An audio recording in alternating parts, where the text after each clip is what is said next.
everyone. I'm Daniela Pardo. As you all know, that report releasing the names of the priests accused of sexual allegations came out today, and joining me right now is Anthony Cano. He's here to share his story. He says he's one of the victims in this case. And sir, thank you so much for coming in. Oh, you're welcome. When did this all start? Well, it started back when I was 10 years old, back in the 70s. Got a band together called Chester, Costa Rica. It was named after Father Blanco, and he's the one that molested me. And it went on for like 2 years till I was 12. And it was hard for me to tell anybody what was going on at the time, because I couldn't open myself to tell my mom and my grandma because they were so religious, and my brothers were all gone. So I had to live with it till I got in my 40s, and then finally came out and told the story. But he wasn't prosecuted, and his name really was never put out like it was now. Or I know if his name's on the list, I don't want to look at the list. But I just understand why it took so long for the Catholic Church to open up and say what was going on for all these years. They're saying it's going back 70 years. I feel it's going way back more than 70 years. The bishop came out today and apologized and said this is all in an effort to be more transparent. Did that apology do anything for you? No, not really, because back when this happened, when we went to talk to him about this, to the courts and stuff, after everything was over with, the bishop back then sent us an apologizing letter. Same thing, you know. Why do we get that letter after all that? You know, why couldn't he come forward before he knew who was going to court and this and that? Why couldn't he give his apology before that they knew they were in the wrong? What was your reaction when you heard or saw that the report was coming out with all the names? Well, I couldn't sleep all last night. It was hard for me to sleep. I just kept tossing and turning because I just didn't know if the list was going to be true and everybody was really going to be on there, or just the people they wanted. Because like we was kids, Father Blanco, they knew he was doing it, and they just moved him from one church to another church here in Sacramento. So, you know, I really don't know if they even got everybody on the list that they even know about, and who they're still covering for like they did for him all them years, and all the rest of the priests they covered for.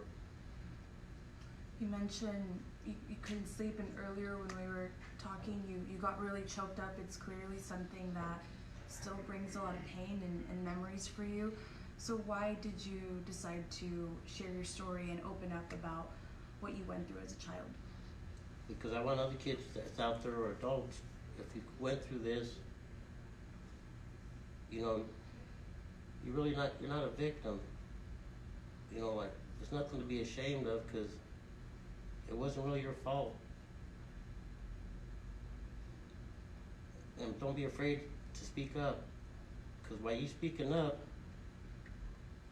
like the church could did, it could have stopped a lot of more kids from this happening too. So if this happening to you, even if it's happening to you in your own house, from your neighbor or somebody, speak up, because it could be happening to other kids in the neighborhood.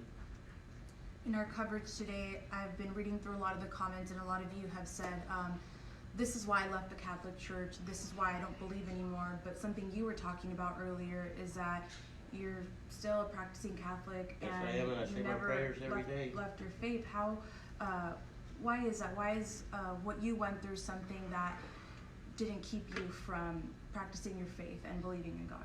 Because I know it wasn't God's fault.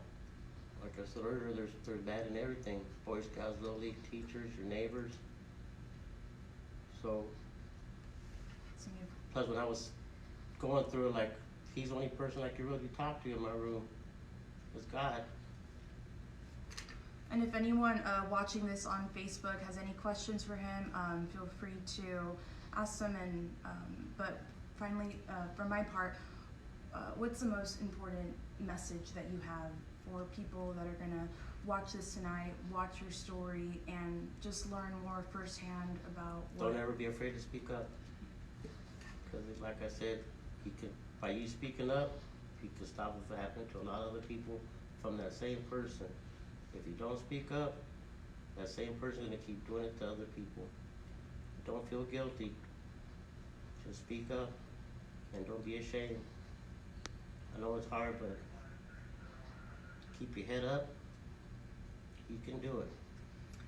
One more question. The Catholic Diocese in Sacramento apologized today. What more would you like to see? Well, if they know, like they said, what's going to go on from now on, and the church is going to be open, well, when they find out a priest is doing it, try to prosecute him as soon as possible, or get a hold of the police without him knowing, so he doesn't skip town or the country like it always happens to. They're here today, gone tomorrow. Appreciate your time. Thank you. Thank God you bless so you much. guys.